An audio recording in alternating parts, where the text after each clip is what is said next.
Welcome to Next in Queue, the podcast for contact center and customer experience professionals. Next in Queue is brought to you by Happy 2 Vision.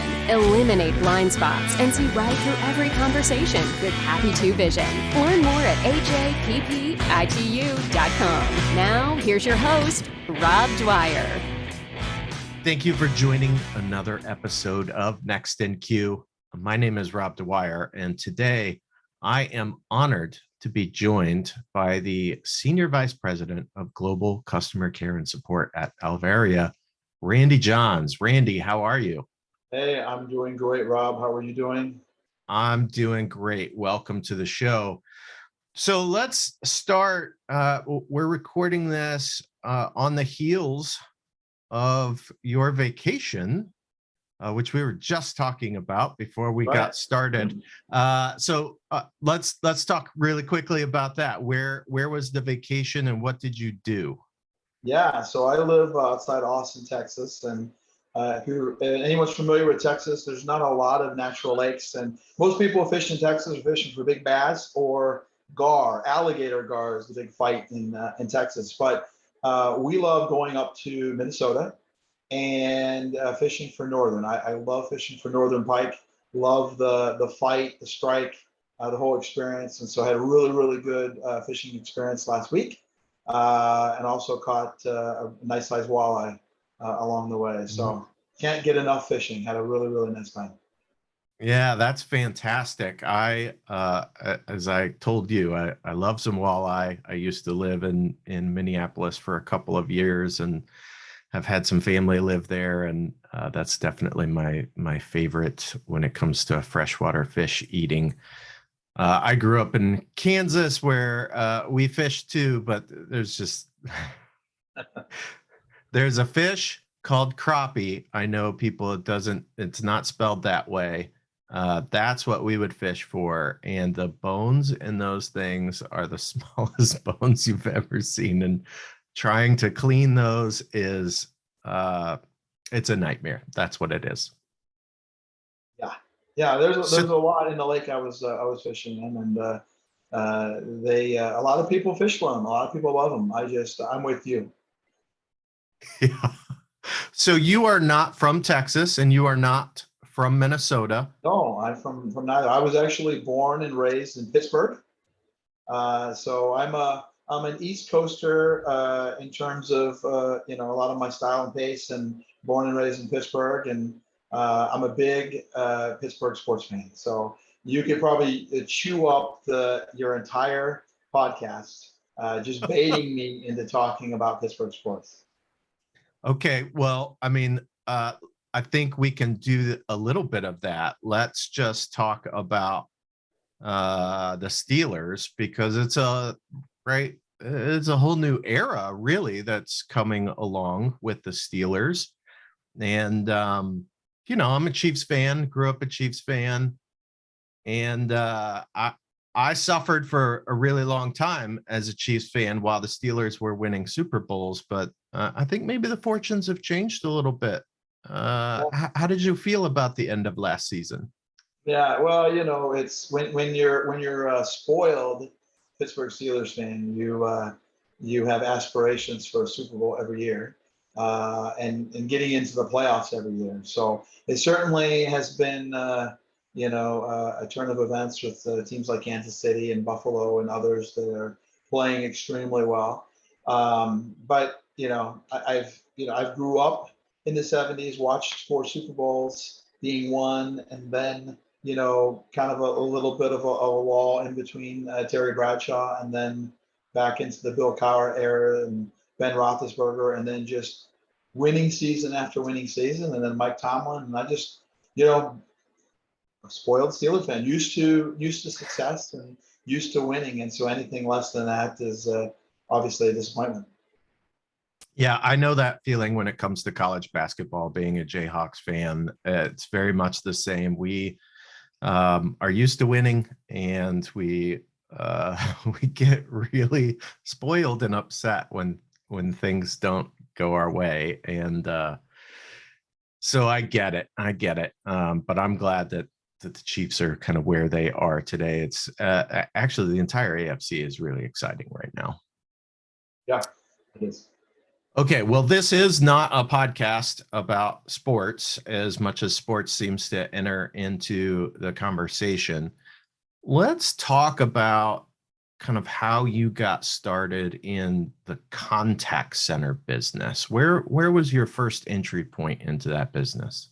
Yeah, no, it's a great question, and I love the question because it's similar to a background that a lot of people have, but once you move up into kind of the executive level of leading BPOs and customer service organizations, you don't often find that. You find that executives have come into other paths. I actually started off on the phones and paying my way through college. So I was heading off to college. I needed a job. I had scholarships, but what I didn't have is, paying for my car payments and all the other expenses. And so I fell into it because there was an opportunity outside Chicago, and I ended up staying with the same company for almost 20 years. So I Wow. paid my way through college, and as I was progressing through college and achieving my degree, I was getting promoted, and I started, just enjoying and loving what I was doing, and woke up almost 20 years later with the same company at the senior vice president of operations, leading 14 various contact center locations. So it was an amazing journey from starting off on the phones as a contact center agent, and really continues to define part of my leadership style is always remembering what it's like to have to put that headset on, for 8 hours a day and deal with what happens on the other end. Yeah, it is absolutely. I tell people all the time, being an agent in a contact center, regardless of the type of work that you're doing, whether it's inbound, whether it's outbound, whether it's customer care, tech support, sales, it's a really hard job.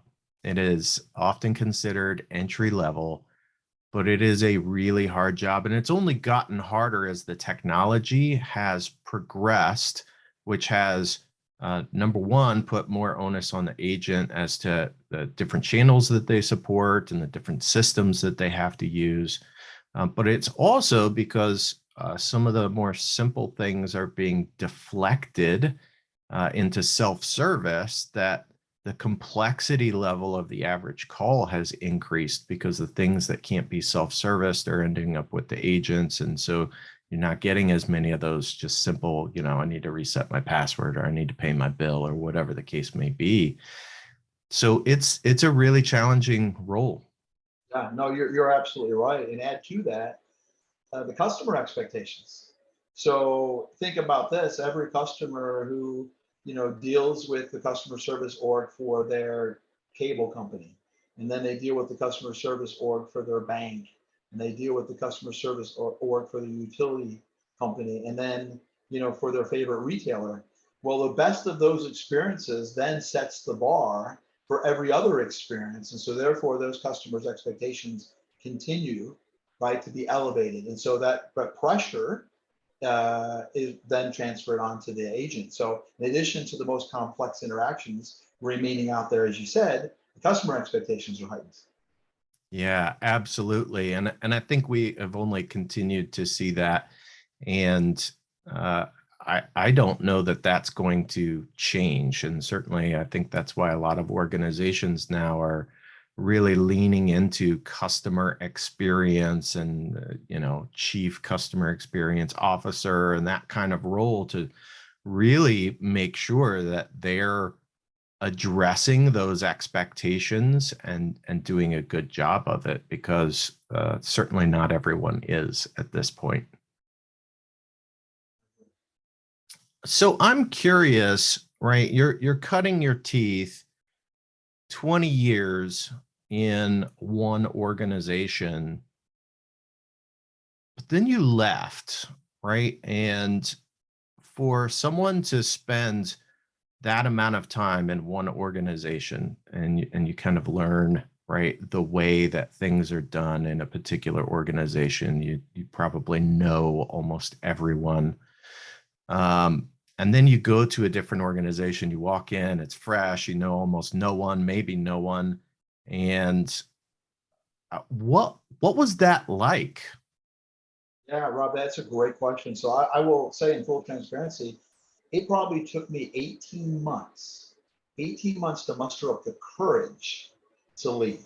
Because most people, when you get to that you get to that point, you become really, really good at the thing that you're doing at the place that you're at, and you're very familiar with all the processes, as you said, and the people around you. So it's very comfortable. That fear becomes heightened even more so. And this is the reason I think a lot of people wake up at that 20-year mark and they're done. They stay where they're at and they don't move.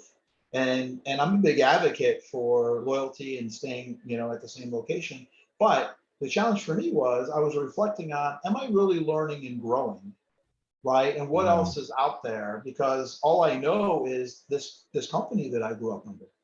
And so it took me 18 months to muster up the courage because a lot of the people that were on my team, I actually helped to develop from, they were either a frontline contact center employee or a supervisor or director. So I was leaving what would be perceived to be a family. And hmm that was hard. I think the psychological piece of it was the most difficult. Once I finally mustered up the courage and I found the right opportunity, the next organization really just allowed me the opportunity to flourish because I started learning and growing again.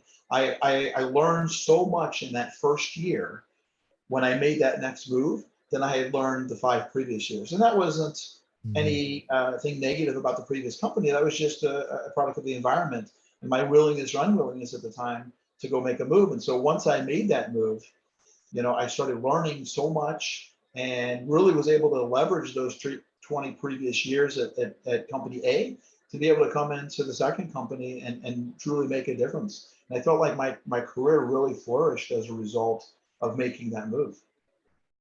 Yeah, that's fascinating. I can certainly imagine, right? That does become a very family-like atmosphere after that amount of time. And there are a lot of pangs in Yep. saying, well, okay, I'm going to go somewhere else and do something else.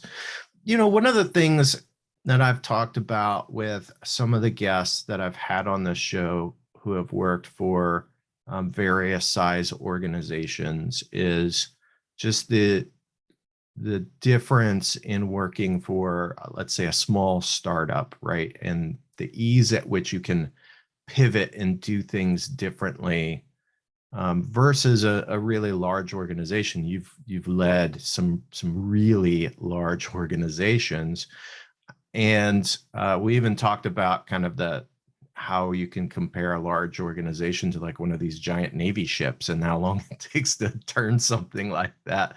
I'm wondering if you can talk a little bit about that, because one of the things that you've been asked to do repeatedly in your career is kind of come in and turn that ship. And what's that like? And what's your approach when you're going in and that's the ask? Yeah, wow, that's a great question and a lot of questions within that question. So, first of all, there's advantages and disadvantages to big company and small company. As you said, when you're in a small startup mode, there's a lot of agility, the ability to be able to move and pivot, but yet you don't have a lot of processes, and sometimes you don't have a lot of resources, and so you have to do more with less. The big company, you get into analysis paralysis sometimes. You get executives that are afraid to make decisions because they don't want to rock the boat, or they have this fear of retaining their own position, and so they just kind of want to keep things status quo. So it's problematic on both sides. But usually what I do, you come in, there's three legs to the stool. There's three stakeholders at the end of the day you have to take care of. You got to take care of the employees, you've got to take care of your customers, and obviously you got to take care of your shareholders. And they're all equally important. But I typically start with the employees. I believe they're the base of the pyramid. The employee experience is the most important. And so when I made that pivot from the first organization to the second BPO org, and as you said, led very large turnarounds, I go in and I focus on what are the employees experiencing? What does their job look like from their perspective? Are we making it easy for them to be successful, or are we making it more problematic?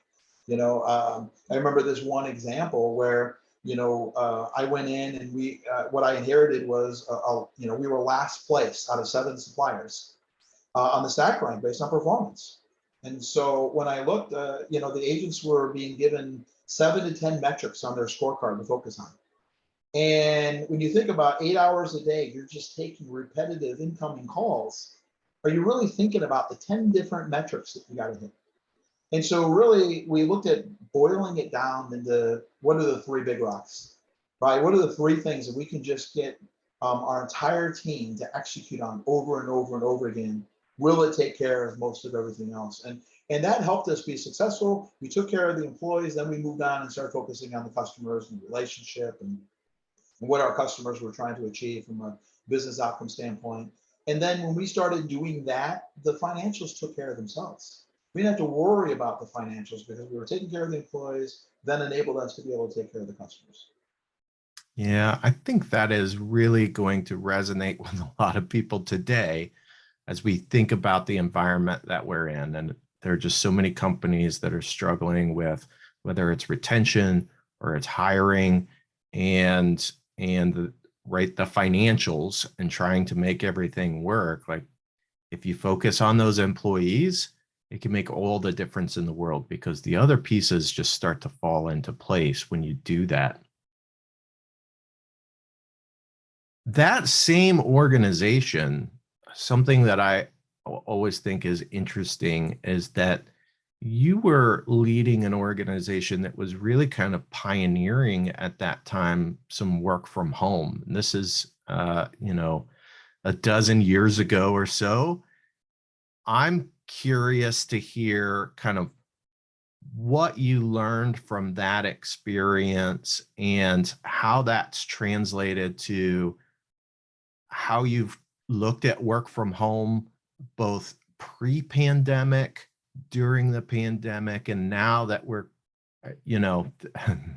we're in a situation where a lot of companies are coming back to the office. Like, what did you learn in that first go round, and how has that impacted your perspective over the last few years? Yeah, again, great questions, Bob. I at one point I had 8,000 global employees and 2,000 of them were working home. The work at home at that time was, as you said, pre-pandemic. So it was more of a strategy around, contracting brick and mortar locations, right? And getting access to workforce in some more remote areas. And so at the time, the strategy behind it was different. It really wasn't about providing employees with an alternative working environment, right? Or protecting employees during a pandemic, but it was really about a strategy and offering an alternative to high real estate costs. What we learned during that time was it's a completely different way to engage with employees, right? Mm-hmm. And at the time, did not have all of the resources that we have today that were born as a result of the pandemic, right? I mean, we're engaging as if you and I are sitting in the same studio today, yet we're not, right? And so we learned that it takes a very unique style of leadership to be able to run a remote workforce, and how you keep that workforce engaged. So if you think about it, coming into the office every day, you're naturally more connected to your employer, you're more naturally connected to your coworkers, you're building relationships. But if you just leave your house every day or walk across your house and go into your office and log in, you're only as connected as you are to that technology. And so what is keeping that employee connected to the organization, to their coworkers? So learned a lot during that. And it was funny, the second software company that I had joined, I was leading our tech support org. We went into that pandemic, that lockdown, and we were 100% in office. I had teams in India and Europe, in the US, and we were all in the office. Working at home was considered a privilege. It was something that was done an exception to the rule, maybe on a Friday. So people were coming in. And so when we went to deploy, what I noticed was my past experiences. First of all, I had run global orgs working remotely. So I knew what that looked like and needed to look like, but also the lessons learned from that BPO environment. And so when other companies were going into lockdown, I watched them struggling. And even in my own org, people around me, my colleagues and other departments were struggling. And we quickly had our teams deployed, working remotely, and we were extremely successful and were meeting and exceeding the previous, productivity and customer experience metrics in short order. So we were really successful. And I think those past experiences really helped me be able to transition our teams, to remote. And then today, post COVID, what we consider business as usual, obviously, the COVID still being a concern, we actually aren't trying to get our employees back into the office from, what you might hear from other companies. So we're in a very much a remote flex environment where, we're trying to offer our employees flexibility because we want to be competitive in the workplace. And so we're leveraging the offices for collaboration. So as an example, every month I hold a global town hall with my team. And as many team members as possible come into our offices. So we had, just yesterday, I had a global town hall, and we had teams in London, teams in Bangalore, teams in Manila, Atlanta, Nashville, all coming into the office. And it's an opportunity for them to come in, but they come in voluntarily and they come in because they want to. And then we have other opportunities for them to come in throughout the week to collaborate and case swarm and spend time with their managers. And so it's working extremely well for us, and it's giving us access to talent, of course, around the world. Yeah, that's a really interesting strategy. I wonder, was there any hesitation toward having most of your workforce work from home while still, because you mentioned right earlier, part of the strategy was the reduction in the real estate costs, but it sounds like you're keeping the real estate cost, but you're also having people work from home. Was there a conversation about that from a financial perspective as to, why we're going to go this route versus another route? Yeah, no, it's a great question. And actually, what we're doing is we're optimizing our real estate. So we might be right sizing some of the space, but we're doing it is building out flexible work environments with collaboration spaces, large conference rooms or conference rooms that could expand with accordion doors, or you could open them up and have 50 people in a room for a town hall. So, and then drop-in spaces where our employees can hotel if they want to come in, drop their laptop and work from the office. So it's really about how we utilize the workspace. So they're not built out as, what would be a traditional, tech support floor with workstation after workstation and a one-for-one. So if you have 50 employees mapped to that office, you have 50 stations. So it's really the redesign. And so, yeah, in some cases, the financial benefit is we're contracting the size. We may go from 5,000 square feet to a 2,500 square foot space, but that space is fully collaborative and allows employees to hotel in and out. Yeah. It's really interesting. And it sounds like a strategy that a lot of people could probably learn from, depending, if they're still trying to navigate these waters and haven't made any hard decisions. One of the things that we talked about, you're from Pittsburgh. Today, you reside in Texas, in the Austin area. But I think for a lot of people in this business, particularly if you get into the BPO side, that there can be a lot of movement.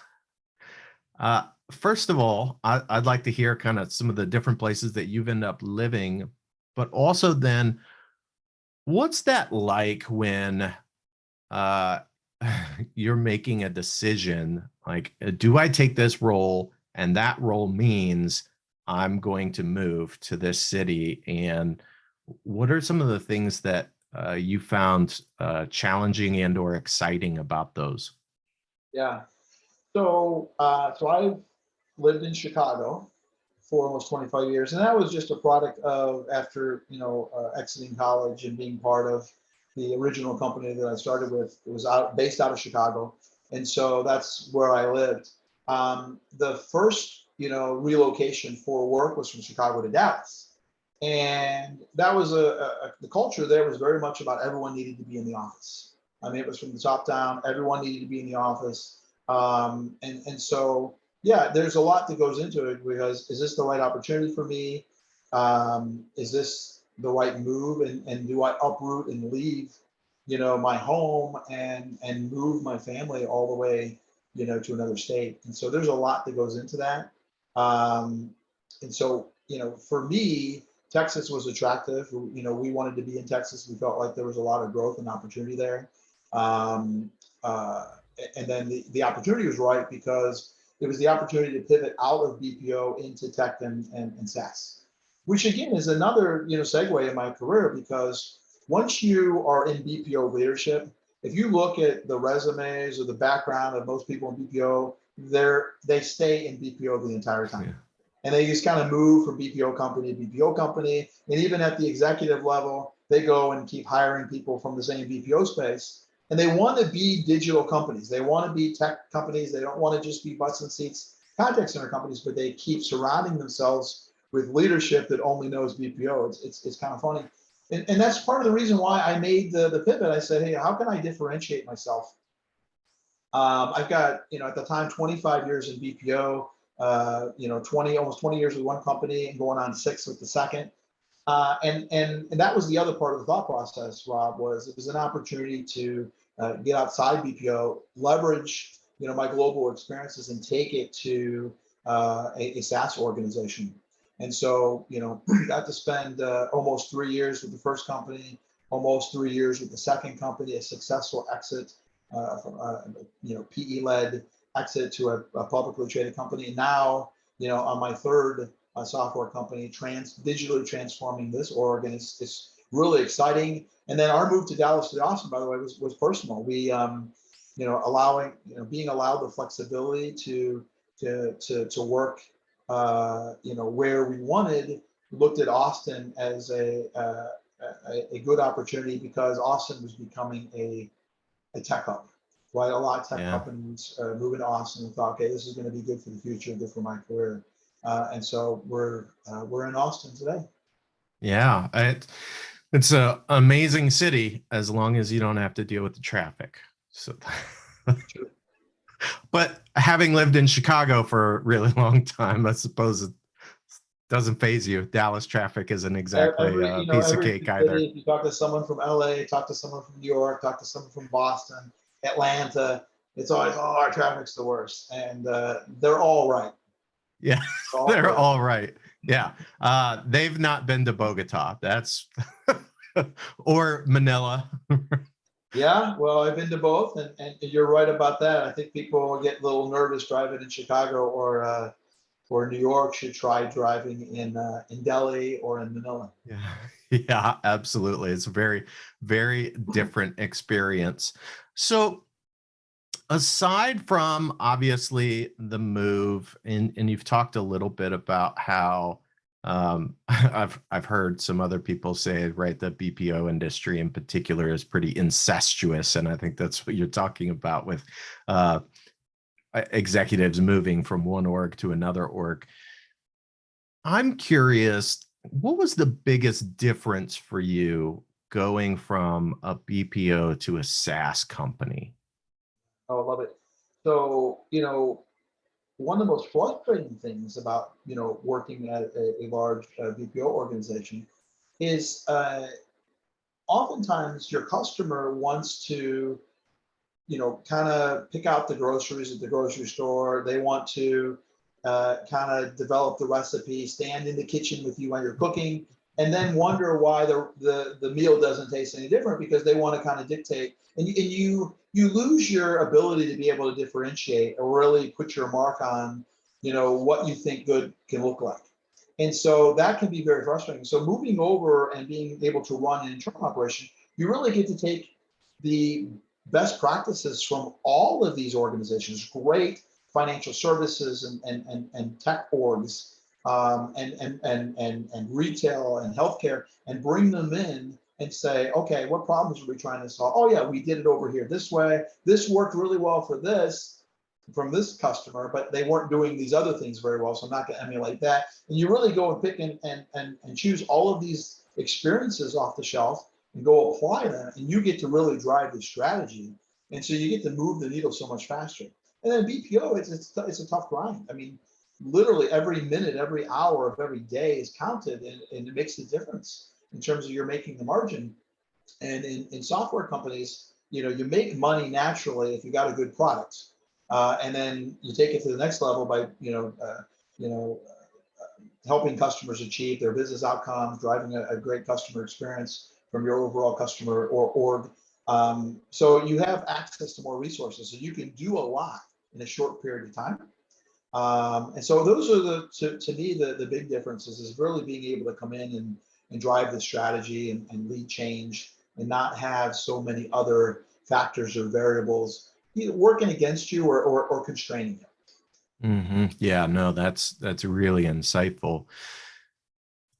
I'm curious for you. I mean, I think this is a time when technology is really doing some interesting things for kind of whatever you want to call it, CX, customer care, or support. What are the things that right now you're either working on or keeping an eye on going, I think there's something there that we want to pursue? I think almost every organization is talking about, is either engaging in, or is trying to figure out how to start, is digital transformation.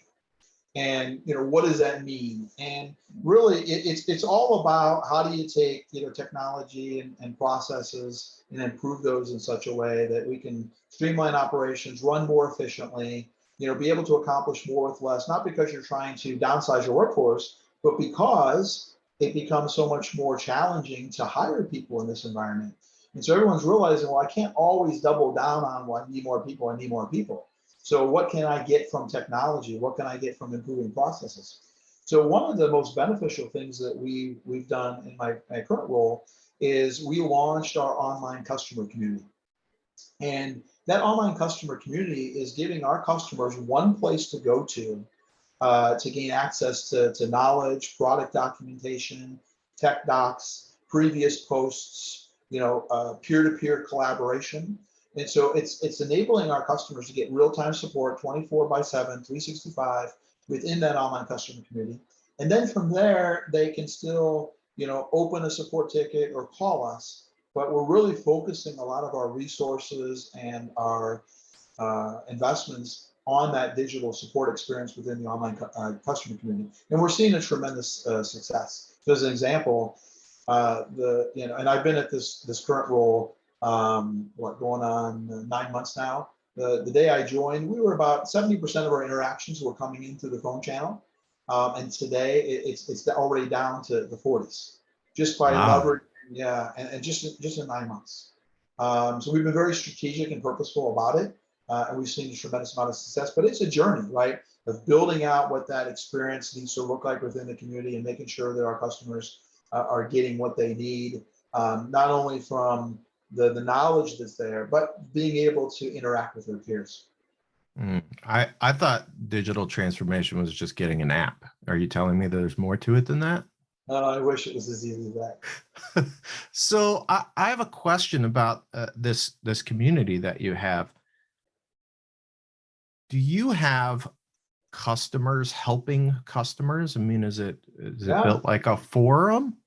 Yeah. So what we do is when a customer comes into the community, they search for an answer to a problem. And if they can't find that, they may post a question.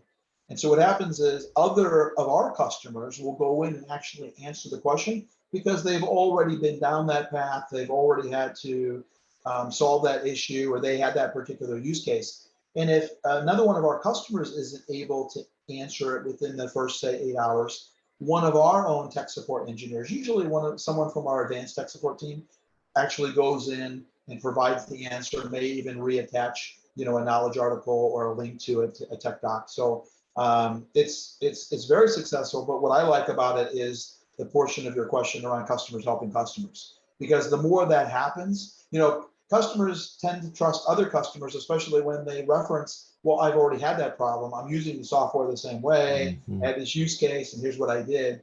And customer B, oh, okay, it makes sense, right? And then they'll go and deploy the same solution. Yeah, it seems like a way to not only engage customers in a different way, but and I mean, you use the word community. It really does foster a sense of community as opposed to just a customer base, which, now, you know, all of a sudden, if I just have customers, I probably have a commodity.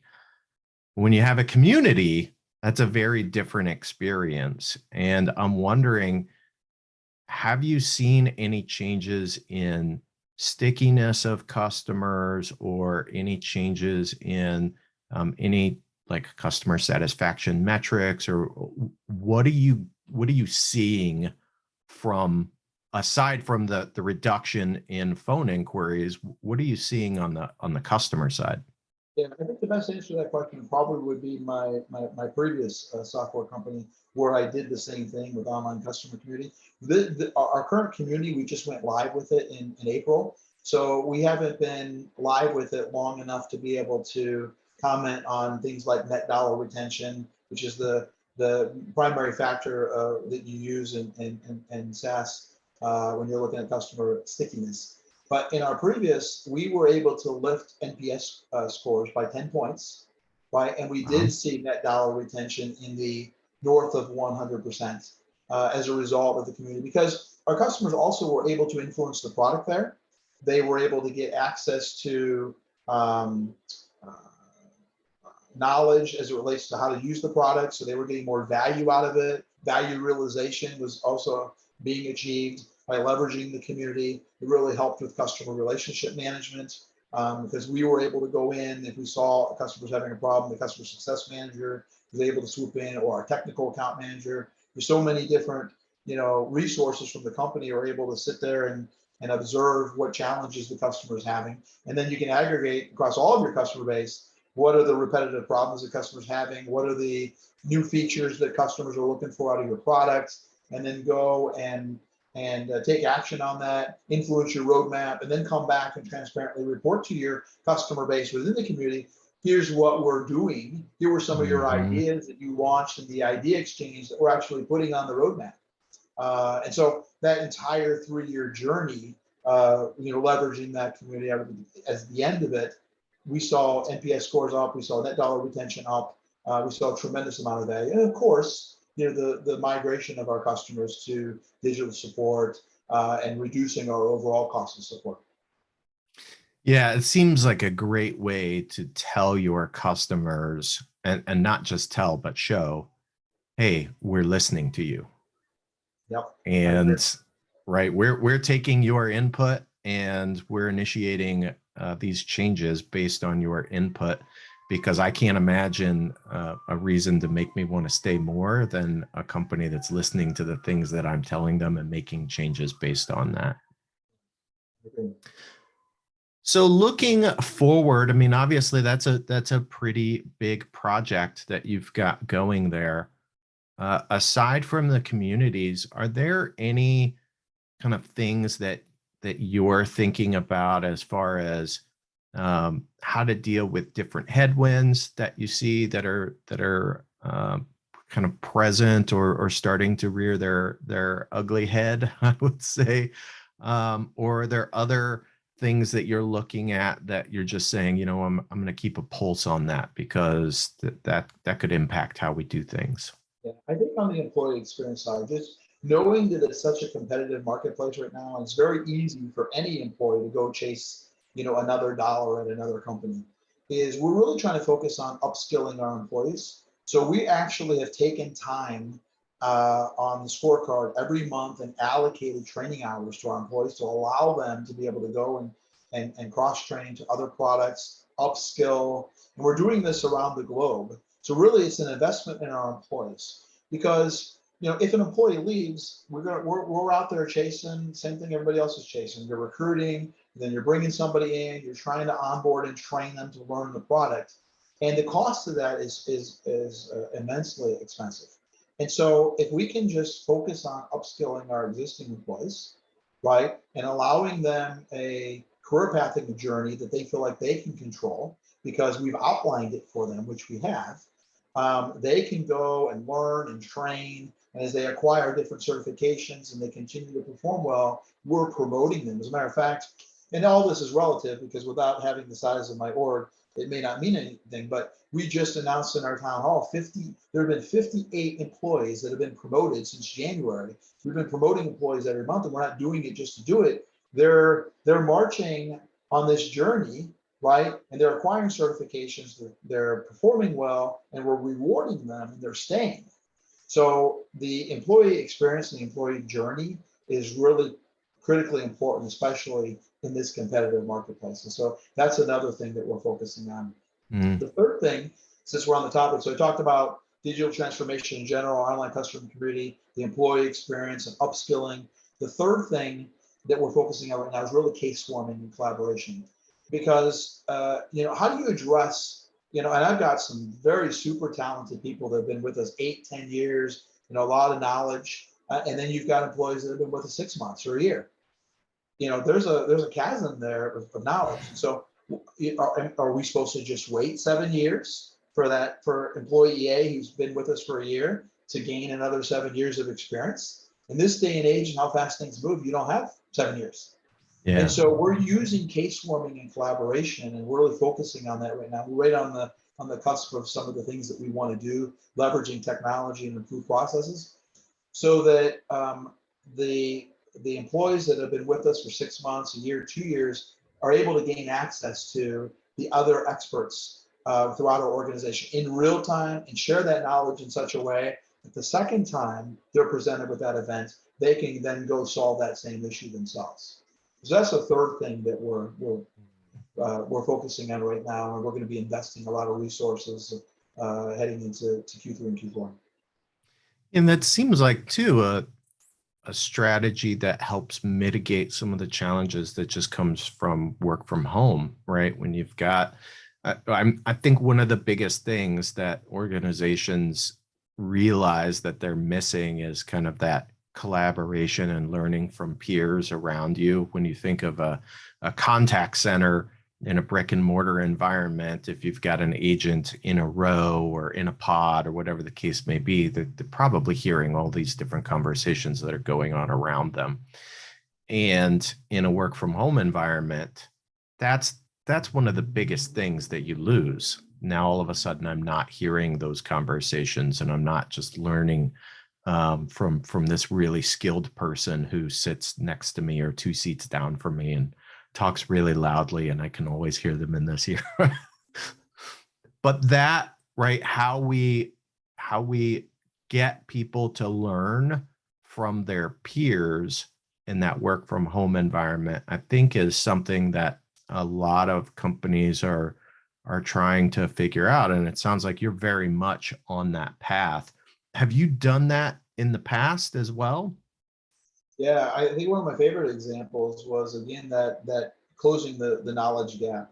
And so my previous company, we really leveraged knowledge management to help our newer employees gain access to the problems that have already been successfully solved, because it was all outlined and documented in the knowledge management system.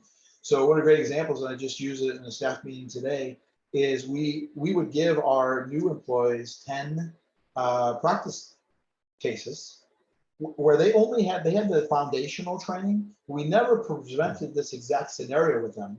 We just told them, use the various tools that you have in your toolbox, including the knowledge management system. And they would go in, and 90% of the time they would solve the ticket. Like, we used to have them sit by a mentor, and we'd spend months, and eventually they'd be able to solve that. What are you talking about? They did that at month 2?